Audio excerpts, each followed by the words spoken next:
let's take you back to one of our top story, in fact. Major disruptions expected around the country tomorrow as workers embark on a one-day general strike. Saftu members will be joined by other unions for a strike against the set minimum wage and also changes to the labour legislation. In studio with me is Zwelinzima Vavi from the South African Federation of Trade Unions. Thanks for your time. Are you all set for tomorrow's national shutdown, as you've called it? It's all systems go. We're ready. We will be in the marches tomorrow. We will be in our thousands across the length and breadth of our country. We've organized, obviously, major marches in Durban, in Johannesburg, in Polokwane, in Port Elizabeth, East London, in Komani, and in Cape Town, Bloemfontein. And we're calling on workers to come out in their numbers. We know that it's going to be a huge challenge of buses that are on strike, but we've laid out trains in Gauteng. We've paid for them. Workers will just get into those trains and come and join us. They can get all other means of transport, including taxis, to join the strikes. And we're quite happy with the levels of support we're getting by unions outside Saftu, and who identify the issues that we have raised as very legitimate concerns that workers must be taking this into the streets on. We're quite also quite happy with the levels of support we're getting from the left-wing political parties in our country. Just in the statement from the UDM, the EFF, the PAC, and a host of other left-wing political organizations, all of them urging that Parliament must not pass these labour bills in their current form, must send them back to NEDLAC, and that workers' rights must be protected and not be taken away from them as we are about to celebrate 24 years of our democracy.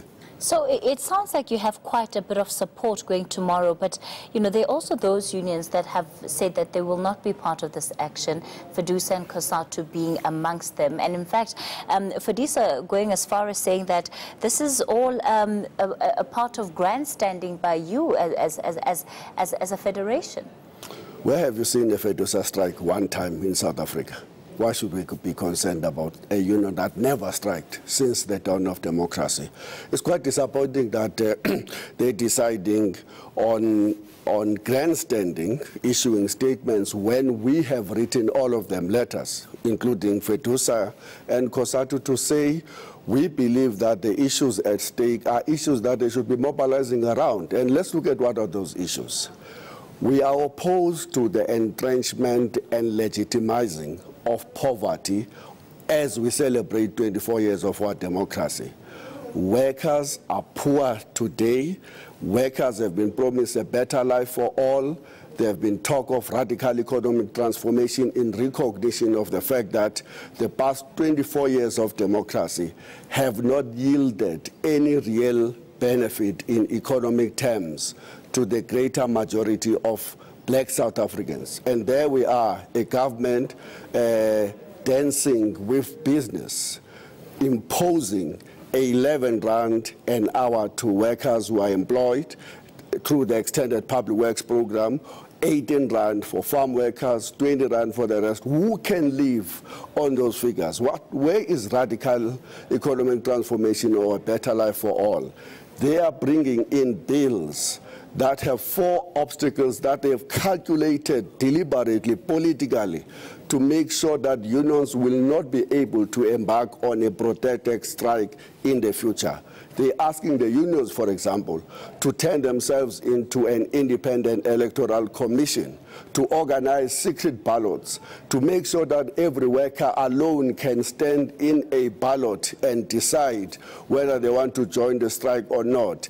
They know that unions have no such capacity, and they are definitely sure that through that obstacle, no union will be able to jump that hump, and they're sure that there will never be a strike again in the country. And there are 3 other obstacles that are worse than that they are putting on our way to strike, and that's why we think that tomorrow is a do or die for workers. So if it's such an easy cause to be part of, why do you think that a union like your former union, COSATU, do not want to be part of it? Remember, my former union dismissed 360,000 workers, smiling, to please Jacob Zuma, amongst others, to please the leadership of the SACP. They have no qualms with disrupting the unity of workers. I am absolutely sure, so is everybody, that the reason why they decided on a deliberate strategy to weaken the trade union movement was that so that they can sign these class peace deals behind the backs of the workers in NEDLEC. They are shutting us out of NEDLEC. They are telling us that we must stay outside until sometime April next year. In the meantime, without any consultation with their own members are not aware that these union leaders have signed these class peace deals to make workers to pay for the contradictions that are out there in society, in particular for the crisis of capitalism, including the 2008 world crisis, and or the past 10 years of absolute crisis. They are imposing a VAT on us, they are imposing a fuel tax, they are imposing a new sugar tax, they are imposing the so-called sin taxes. All of these things are designed to make workers to pay and to resolve a crisis that workers did not create. One of the things that you've implied is that the reason why you feel Saftu is deliberately being excluded from the NEDLEC process is due to political reasons. Absolutely. When you're trying to arrange a marriage between the angels and the devil, you have to do that in some form of secret, surely. When you want to sell out workers, when you want to sign a class peace in the contract, in the context of deepening class contradictions in society, when you sign these deals, that will just worsen the conditions, the working and the living conditions of workers. You ought to have agreed to sign your own conscience away at the highest price available. It's the leadership of COSATU who are issuing statements now, desperately trying to tell workers not to go out in the streets tomorrow to protect their right to strike, and it is they who are now turning around and are the spokesperson of the bosses telling workers it is okay for them to live on a 20 rand an hour at a time when South Africa has become the most unequal society in the world, precisely because the first 100 companies in the Johannesburg Stock Exchange are paying their CEOs 17.97 million rands annually, or 69,000 rands a day, or 8,334 rands a single hour. These same people are turning around and telling workers that they must live on an 18 rands an hour when they are producing our food. We're saying no to the perpetuation of poverty, inequalities. Tomorrow we're starting a new campaign to reclaim the totality of our freedom, including economic emancipation, and we will not be blackmailed by any sweetheart dealer which is well hell-bent on maintaining the status quo. Who are the sweetheart dealers? The people who signed this thing behind the backs of workers, they had no mandate.